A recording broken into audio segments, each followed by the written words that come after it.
평택시 사회복지시설 종사자의 임금 실태 및 체계 개선 방안 연구 보고를 드리도록 하겠습니다.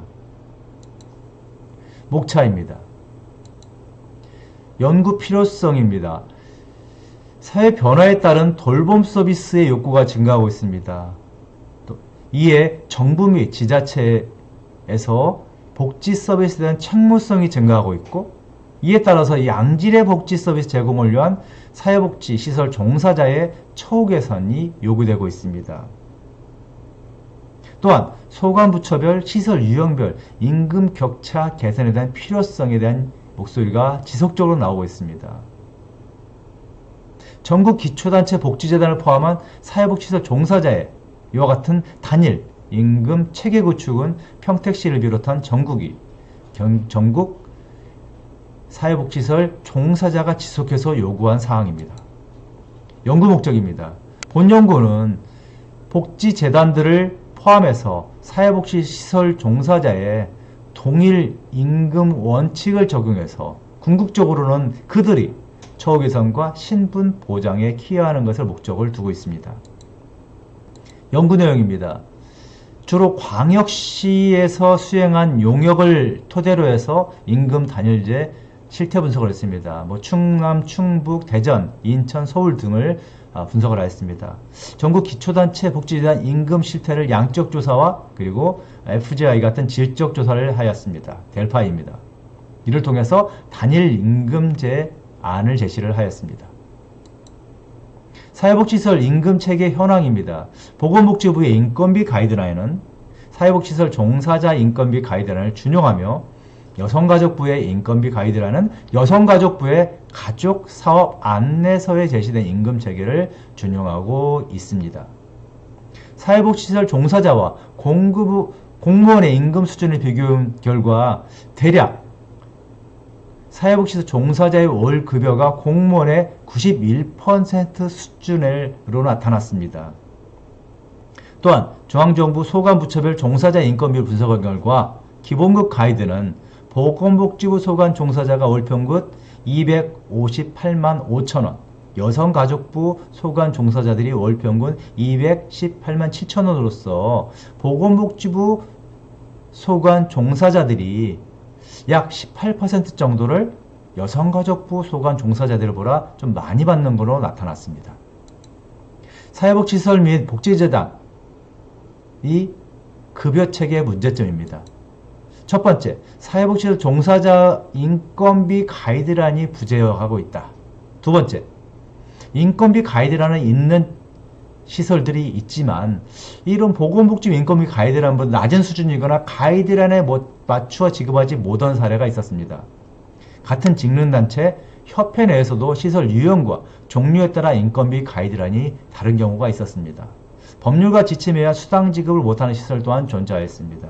이 외에도 기능직, 사무직, 관리직 등의 호봉 획증을 위한 지침 개정이 필요하다는 것이 일부 나타났습니다. 전국 기초자치단체에 출연 복지재단, 사무처와 그 산하 수탁시설의 임금 단위와 관련된 델파이 질적 조사 의견입니다. 복지재단과 수탁시설 간 단일 임금제에 대한 안으로 서울시와 경기도의 단일 임금제 방안을 가장 많이 제시를 하였습니다. 그래서 예를 들어서 공무원 임금의 95% 또는 100% 지급하는 것이 요구됐습니다.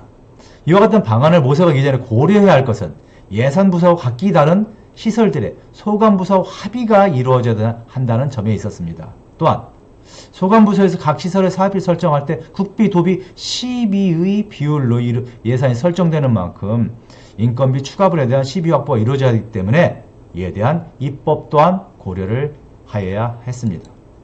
단일 임금제 추진 로드맵 1, 2, 3입니다. 선행 연구와 그리고 사회복지시설 질적조사, 델파이 조사, 그리고 제안된 단일 임금제 추진 로드맵 1, 2, 3의 안을 토대로 단일 임금제 추진 방향과 해결 방안을 제시를 하였습니다. 로드맵 1안은 보건복지부의 사회복지시설 임금 가이드라인을 적용하는 안입니다. 두 번째, 로드맵 2는 로드맵 1과 동일하지만 지방 이양시설을 일단 지자체에 노동부에서 우선적으로 단일화시킨 후 그 다음에 국비 지원시설 종사자를 대상으로 해서 3년 내에 단일 임금체를 구축하는 차이가 있습니다.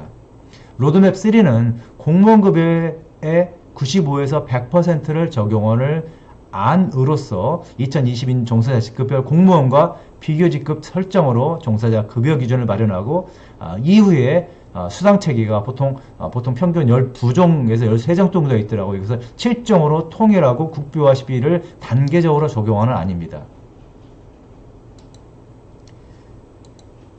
계속해서 로드맵 1, 2, 3입니다. 전국 기초자치단체 출자 재단 사무처와 산하시설, 산하시설은 사회복지시설입니다.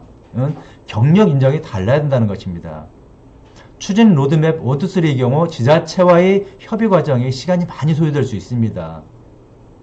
그래서 단기간에 적용하는 각종 수당 제도를 활용한 임금 보전, 그래서 우리가 추진 로드맵 4라고 정의를 했습니다. 에 대한 논의가 필요합니다.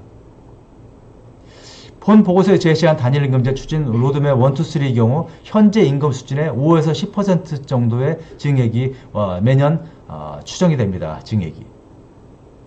또한 단일임금제 추진 로드맵 모두가 지자체와의 토의가 수반되며 일부 영역이나 직급군에서 임금이 상대적으로 하향될 경우 많은 반발이 예상될 수 있습니다. 그래서 2022년도에는 우선적으로 수당 보전과 성과금 분배 같은 것들을 실시하는 것을 제안하였습니다. 단일임금제도는 직급 부여 기준입니다. 서울시와 경기도의 단일임금제를 기본으로 관장, 센터장 또는 실장은 종사자 규모와 경력을 기준으로 1급에서 3급 체제로 구분을 하였습니다. 부장급은 경력에 따라서 2급에 3급에 포함하며 직원급은 자격, 각 시설의 규모와 경력 등을 반영해서 책정합니다. 표를 참조하시면 되겠습니다.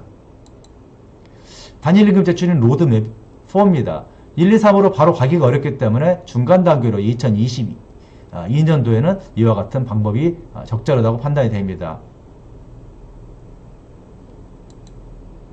여기서 당초와 단일임금제 A와 B로 했고요. C는 B에서 A를 빼는 이런 모습입니다. B-1이나 B-A입니다.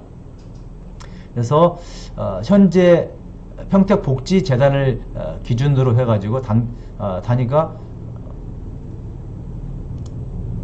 이게 6억 7,600,5,7천만원쯤 될 것 같습니다. 이렇게 해서 이 경력으로서 100% 인정된 기준이고 산하시설은 34억 이렇게 되는 걸로 되어 있고요. 그래서 단일임금제가 가면 35억 9천 정도 되는, 그래서 합계로 보면은 약 1억 1,400 정도의 2021년도보다 증액이 되는 이런 기준입니다.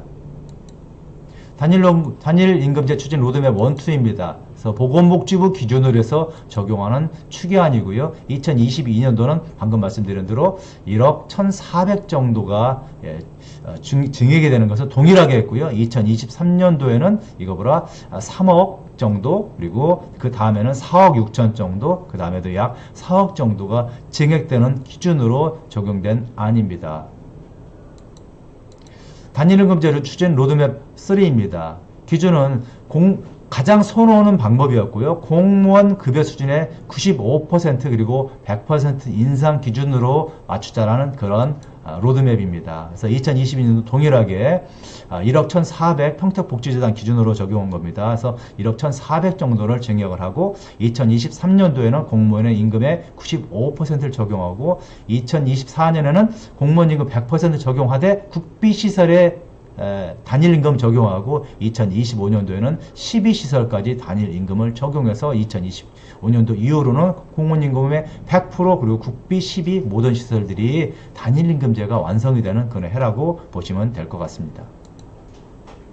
평택복지재단은 꾸준히 제기되고 있는 사회복지시설 종사자의 단일임금제의 체계 마련을 위해 평택시 사회복지시설과 전국기초자치단체 출자, 복지재단의 사회복지시설 종사자에 대한 임금 체계를 분석하고 전문가의 의견 수렴을 통해 평택시 사회복지시설 종사자의 단일임금제의 추진 방향과 추진안을 제시하였습니다. 하지만 사회복지시설의 임금체계 개선은 지자체와 시의회 등의 협조가 필요한 사안입니다. 이에 본보고서는 열악한 사회복지사의 처우 개선을 위한 지자체와의 협의의 토대가 될 것으로 기대랍니다. 저희 평택복지재단 기획연구실은 평택시와 평택시민의 복지 싱크탱크 역할을 충실히 수행해 나갈 것입니다. 이상 보고 마치도록 하겠습니다.